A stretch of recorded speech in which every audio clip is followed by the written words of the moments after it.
أبدت البطلة الجزائرية إيمان خليف سعادتها الكبيرة بالاستقبال الشعبي الذي حظيت به في منطقتها مدينة طيارت وسلطات الولاية.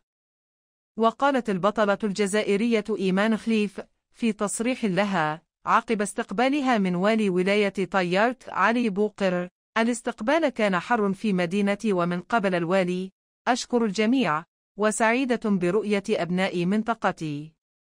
كما أضافت إيمان خليف: اليوم يوم فرح، وكل أبناء طيارت وأبناء بيبان مصباح، أشكر الجميع، والفوز أهديه للمرأة الجزائرية، إن شاء الله أكون قدوة للأجيال القادمة.